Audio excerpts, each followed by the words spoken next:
Les secrets de l'aromatase, maîtrisez votre changement hormonal en vieillissant, que vous soyez un homme ou une femme.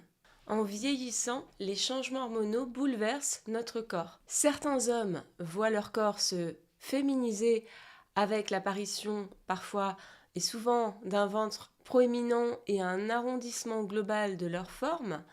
Et certaines femmes, ce n'est pas toujours le cas, on va le voir, voient un petit peu de virilisation avec l'apparition d'une nouvelle pilosité. Je vous propose de découvrir le secret derrière ces changements, l'aromatase et comment il est possible d'agir dessus.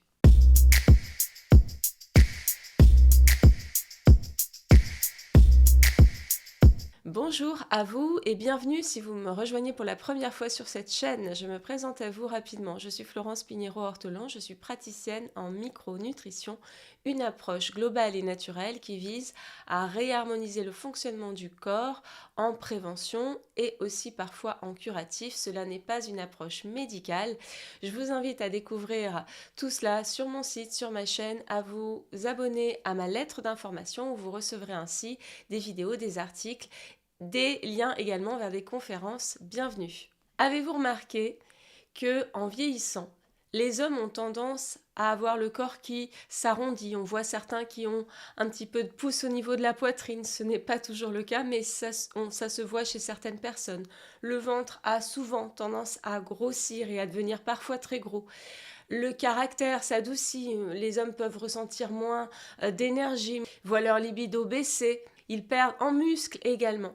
Et certaines femmes, ce n'est pas toujours le cas, j'avais parlé de ça dans une vidéo sur la ménopause où on voit qu'il y a différents scénarios hormonaux chez la femme.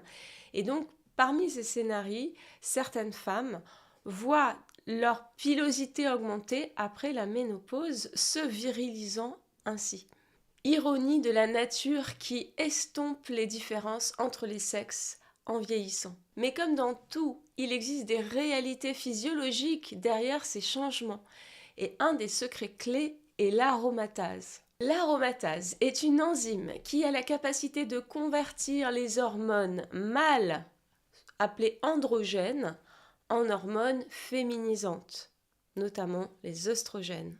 Cette enzyme a de nombreux rôles et est active tout au long de notre vie, permettant souvent des rééquilibrages très complexes au niveau de l'ensemble des hormones.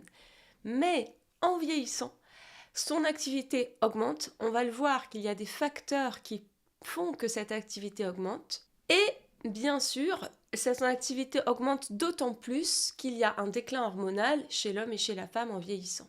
Donc chez l'homme en vieillissant, les hormones mâles, les androgènes, diminuent. C'est ce qui s'appelle le déclin hormonal lié à l'âge. Et dans ce contexte, l'aromatase, malheureusement, qui est donc cette conversion de testostérone en œstrogène, augmente. Donc on a d'une part une diminution de la testostérone et des hormones androgènes, et d'autre part une augmentation de cette transformation du peu de testostérone qui restait en œstrogène. C'est la raison pour laquelle les hommes, et bien sûr cela dépend de chacun, puisque chacun va avoir une aromatase plus ou moins active selon le contexte, on va le voir après, et puis ça dépend de sa génétique, ça dépend de plein de facteurs, mais donc certains hommes voient leur énergie beaucoup diminuer, leur morale, leur libido, leur envie de conquérir le monde, leurs muscles fondre, prendre moins de muscles, et ils voient le ventre souvent grossir. Et donc bien sûr je vais vous donner des clés pour lutter contre cette transformation. Pour l'instant, je vous explique et on va passer à la femme. Donc, on a vu que chez l'homme, l'aromatase est un phénomène, est une enzyme qui n'est pas bienvenue en vieillissant puisqu'elle va lui enlever le peu de testostérone qui lui reste. Mais chez la femme, au contraire, en vieillissant, l'aromatase va devenir intéressante. Pourquoi ? Parce qu'en vieillissant, la femme voit sa diminution d'œstrogène et de progestérone, donc les hormones féminisantes, largement diminuer, voire s'éteindre. Mais en revanche, ces glandes surrénales continuent à produire de la testostérone. Or, cette testostérone a la capacité de se transformer en œstrogène grâce à l'aromatase. Et donc, la femme ménopausée récupère des œstrogènes grâce à cette aromatase. Donc, la femme ménopausée a intérêt à avoir une bonne activité de l'aromatase et c'est ça qui fera que sa ménopause, entre autres, c'est une des raisons qui feront que sa ménopause se passera bien et qu'elle ne verra pas trop de pilosité apparaître sur son visage ou sur son torse ou dans son dos. Je vous propose à présent de découvrir tous les facteurs qui ont le pouvoir d'influencer l'activité de cette aromatase. Et grâce à la compréhension de ces facteurs, on va pouvoir agir dessus selon que nous souhaitons diminuer l'activité de l'aromatase pour les hommes vieillissants ou que nous souhaitons l'augmenter pour la femme ménopausée. Bien sûr, comme dans tout, il y a toujours des facteurs génétiques qui prédisposent à avoir une aromatase plus ou moins active. Mais ne nous arrêtons pas là, nous ne sommes pas impuissants, il n'y a pas une fatalité qui ferait que nous ne pouvons rien faire. Au contraire, on va le voir. Comme je vous le disais, l'aromatase a tendance à augmenter avec l'âge. Mais avant tout, le grand message que je souhaite passer dans cette vidéo est que l'aromatase, cette enzyme de conversion de testostérone en oestrogène, a une activité beaucoup plus développée dans le tissu adipeux, c'est-à-dire la graisse, et en particulier la graisse viscérale, c'est-à-dire la graisse qu'on a autour des viscères digestifs, autour de l'estomac, autour du ventre.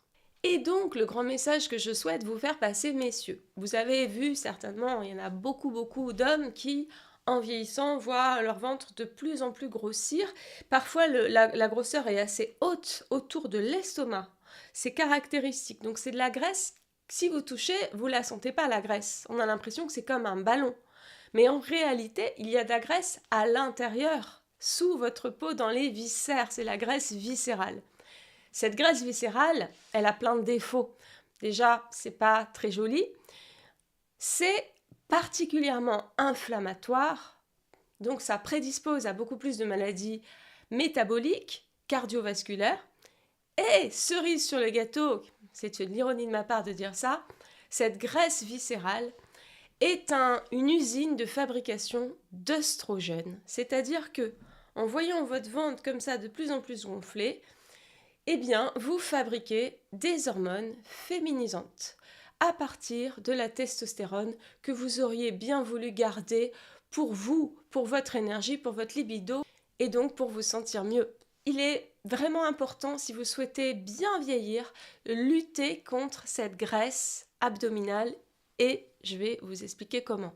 Le stress également augmente l'activité de l'aromatase. Intéressant, n'est-ce pas ? Alors, si vous êtes très stressé, eh bien, vous allez plus convertir votre testostérone en oestrogène, vous allez plus vous féminiser, messieurs. Donc, attention à la gestion du stress. Comment on gère le stress ? Vous avez plein de vidéos sur ma chaîne pour cela, notamment la prise de magnésium sous forme biodisponible. Je vous marque plein d'infos en description, aussi bien les liens vers les précédentes vidéos qui sont complémentaires à celle-ci, mais également des exemples de compléments alimentaires si vous le souhaitez. Mais pour mieux gérer son stress, on prend des temps pour soi. On respire, on souffle. La respiration en cohérence cardiaque est intéressante, la prise de magnésium également, et on peut se trouver des activités qui nous plaisent, qui ne soient pas forcément les biscuits apéro ou la bière, on va y revenir. Parmi tous les facteurs qui influencent l'aromatase, on trouve aussi les fameux perturbateurs endocriniens qui cernent notre environnement. Attention donc au plastique, attention aux produits ménagers très forts, très toxiques que vous respirez, particulièrement les aérosols. Attention à tout ce qui est environnement, donc xénobiotiques, les produits que vous choisissez, aérez votre maison. Et si vous voulez en savoir plus, regardez sur mon site embellir-sa-santé.fr, sur ma chaîne, vous aurez plein d'informations. L'activité physique est également un facteur important dans la régulation de l'activité de l'aromatase, l'augmentant ou la diminuant selon le cas. Et en plus, l'activité physique va être indispensable pour garder vos muscles, fabriquer de la testostérone, lutter contre ce ventre qui fabrique des oestrogènes, garder votre silhouette. Donc l'activité physique est un indispensable si vous voulez bien vieillir et j'en ai déjà parlé dans les précédentes vidéos. Il faut savoir également que certains médicaments sont des inhibiteurs de l'aromatase. C'est le cas par exemple des traitements contre le cancer du sein ou encore les stéroïdes anabolisants. Voyons à présent comment diminuer cette conversion de testostérone en oestrogène chez l'homme, donc le plan d'action. Petit 1, on va regarder l'alimentation. Alors, dans l'alimentation, ce qui va être important, c'est de lutter contre la résistance à l'insuline, donc de manger à IG. Je ne sais pas si vous avez entendu parler d'IG, c'est l'index glycémique. IG bas, qu'est-ce que ça veut dire? Ça veut dire qu'il est impératif de limiter les sucres, de limiter les portions de féculents, de choisir des féculents qui ne soient pas raffinés. Alors souvent vous faites un peu la grimace quand c'est ça. C'est toute une éducation de rééquilibrage alimentaire. On s'habitue au fur et à mesure et vraiment, un jour on n'y pense plus et on mange complet ou semi-complet sans même y penser. Attention surtout à l'alcool et particulièrement à la bière. Alors pourquoi la bière? Parce que non seulement l'alcool augmente l'aromatase, c'est-à-dire vous fait produire des oestrogènes et vous enlève votre testostérone, même si sur le moment, l'illusion peut donner l'impression qu'on en a plus, mais ce n'est qu'une illusion. Et en plus, la bière contient du houblon, qui est une plante qui favorise l'aromatase. La bière, c'est le double effet pro-féminisation pour l'homme, qui fait que le ventre va grossir et il va fabriquer des oestrogènes de plus en plus. Si vous aimez la bière, ok, vous pouvez en boire, mais attention à limiter sa consommation, surtout pas tous les jours, surtout pas plusieurs. Vraiment, c'est un conseil que je vous donne. Si vous voulez en savoir plus sur l'alimentation à IGBA, vous avez des vidéos sur ma chaîne dans la loupe. Vous pouvez taper insuline, IG et vous allez tomber dessus. Également, mon programme en ligne qui s'appelle Vers une alimentation vitalisante, nutritive et saine qui propose tout ça. Vous avez plein de conseils aujourd'hui pour tout cela. Il est vraiment important de soigner son alimentation et aussi augmenter tout ce qui va être antioxydants, flavonoïdes notamment, c'est-à-dire dans des aliments comme les agrumes, les oignons, le thé vert, dont j'ai fait une vidéo spéciale, les brocolis également et les baies, c'est-à-dire les petits fruits rouges. Tout cela va être vraiment aidant pour limiter l'aromatase, augmenter dans l'ensemble votre consommation de végétaux avec plein de couleurs et tout ça, ça va vous apporter des antioxydants qui seront importants pour lutter contre ce phénomène. Et puis, il y a des aliments qui sont naturellement inhibiteurs de l'aromatase. C'est le cas des graines de lin broyées fraîchement. Vous achetez des graines de lin, qu'elles soient brunes ou blondes, vous les broyez avec un petit robot tous les 3 jours, vous les mettez au frigo une fois qu'elles sont broyées et vous pouvez intégrer ça à vos salades, à vos plats. Vous en mangez régulièrement. Cela est un inhibiteur de l'aromatase, de même que l'huile de bourrache que vous pouvez trouver en magasin biologique, que vous pouvez intégrer dans vos vinaigrettes. Et puis le fameux curcuma dont j'ai parlé la semaine dernière, et de préférence en racines fraîches avec la peau, écrasée avec du gras comme dans une vinaigrette, car le curcuma est également un inhibiteur de l'aromatase. On a vu donc grâce à l'alimentation comment lutter contre ce phénomène hormonal. Voyons également d'autres pistes. On a la complémentation en zinc qui est un régulateur de l'aromatase. Donc le zinc, on sait aujourd'hui que la carence est partout, la carence ou le déficit selon le cas, parce que les aliments en contiennent de moins en moins, parce qu'il est particulièrement difficile à assimiler, il est en compétition avec plein d'autres micronutriments. Dans mes accompagnements, souvent la complémentation en zinc est un indispensable, l'idéal étant bien sûr de faire un dosage pour voir où on en est et d'optimiser dans les valeurs hautes des valeurs de référence du laboratoire.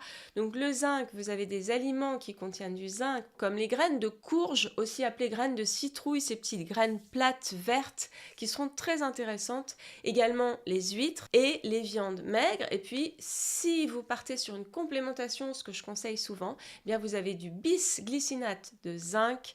Je vous mets des conseils en référence, n'hésitez pas à aller voir. Si vous voulez acheter par vous-même, vous avez donc la forme la plus biodisponible pour faire cette complémentation. Perdre du poids, comme je vous l'ai expliqué, est un prérequis pour limiter cette aromatase. Donc tous les conseils que je vous donne là vont vous y conduire. Petit 4, gérer son stress, donc ça, je vous en ai parlé avant, magnésium, respiration, faire du sport, ça permet de gérer son stress, trouver des loisirs qui sont agréables pour vous. Petit 5, faire du sport, je vous en ai parlé aussi, mais faites du sport en bougeant, il ne s'agit pas de faire que marcher, il faut aussi faire du renforcement musculaire et d'entraîner au niveau de son cardio. Et c'est plusieurs séances par semaine d'au moins 45 minutes. Et l'Organisation mondiale de la santé préconise 30 minutes par jour d'exercices à intensité soutenue, c'est-à-dire où on fait un effort sur soi. Donc les 30 minutes par jour, il n'y a pas beaucoup de personnes qui les font. Il y en a qui font plus, mais il y en a beaucoup qui font moins. Donc je ne dis pas que c'est indispensable de faire ça parce que plein de gens n'y arrivent pas à cause de leur travail, de leur vie, mais déjà, il faut se mettre au sport plusieurs fois par semaine et bouger et avoir une intensité un petit peu soutenue.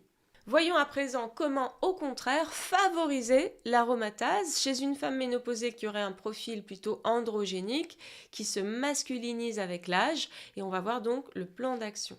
Comme je vous le disais tout à l'heure, certaines femmes, après la ménopause, voient leur corps plutôt mincir, de la pilosité apparaître qu'elles n'avaient pas avant, et les traits se durcir plus ou moins. Alors c'est pas le cas, et c'est loin même d'être le cas de toutes les femmes, la plupart des femmes ayant quand même tendance à grossir à la ménopause. Mais si vous êtes dans ce cas, marquez-moi si c'est votre cas en commentaire. Je serais intéressée de voir un petit peu le nombre de personnes ici présentes que cela concerne. Eh bien, si c'est votre cas, c'est vrai que vous êtes souvent un peu rare par rapport à toutes vos amies qui vous disent qu'elles ont pris du poids. Eh bien, voyons comment favoriser donc la féminisation. Alors contrairement à l'homme à qui j'ai conseillé de tout faire pour perdre du poids et de limiter les glucides, la femme qui a tendance à se viriliser à la ménopause a intérêt à augmenter la part de glucides dans son alimentation. Pourquoi ? Parce que ainsi, elle va favoriser l'aromatase. Et d'ailleurs, la femme plus ronde a tendance à mieux vivre sa ménopause si elle était ronde avant la ménopause, parce que son tissu adipeux fabrique donc des oestrogènes à partir de sa testostérone. Et donc la femme plus maigre aura tendance à moins bien vivre cette ménopause. C'est des tendances, il n'y a pas de vérité unique. Et donc en augmentant la part de glucides, elle va aider son corps à favoriser l'aromatase, donc convertir cette testostérone fabriquée par les glandes surrénales en oestrogènes. Et puis, il y a l'aide de certains aliments riches en phytoœstrogènes et en lignanes. Alors, je vais vous les énumérer. Il s'agit encore une fois de ce fameux lin à travers les graines de lin broyées fraîchement ou de l'huile de lin, le houblon, voilà, pour la femme c'est ok, la sauge et la luzerne. Ça, c'était donc les phytoœstrogènes. Les phytoœstrogènes, ce sont des éléments végétaux qui ressemblent aux oestrogènes, qui donc ont la capacité de se fixer sur les récepteurs aux oestrogènes et d'avoir un petit niveau oestrogénique, même s'il est beaucoup plus faible que la puissance oestrogénique des vrais oestrogènes, mais c'est déjà ça, et cela va favoriser aussi l'aromatase. Et pour les lignanes, il s'agit encore une fois du lin, qu'on retrouve encore là, donc je vous conseille d'intégrer à votre alimentation sous forme de graines de lin fraîchement broyées. Vous les mettez au frigo, la poudre que vous avez broyée pendant 3 jours pour pas qu'elle s'oxyde. Vous l'intégrez à votre alimentation quotidiennement, il n'y a pas de souci. Et puis vous avez également les graines de sésame. Alors vous avez par exemple du gomasio au sésame qui est intéressant. Et les céréales complètes contiennent plus de lignane. Voyons quand même les précautions d'emploi pour les personnes qui ont des antécédents personnels ou familiaux de cancer du sein, des ovaires ou de l'utérus, des cancers donc hormonodépendants. Par rapport au lin, il est conseillé de limiter sa consommation, d'éviter de prendre une complémentation en lin quand on a ces antécédents, mais tous les autres conseils pourront vous être utiles.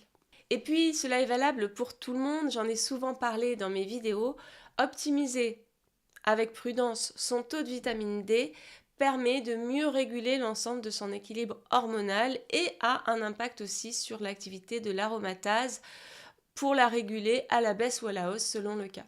En conclusion, nous voyons qu'il existe des phénomènes physiologiques derrière les changements hormonaux, des phénomènes qui s'expliquent, et nous voyons que nous ne sommes pas impuissants face à ces phénomènes, que nous avons la possibilité d'agir dessus avec notre alimentation, notre hygiène de vie, certaines petites astuces en micronutriments, compléments alimentaires ou aliments. Alors si ça peut vous aider, j'en serais ravie.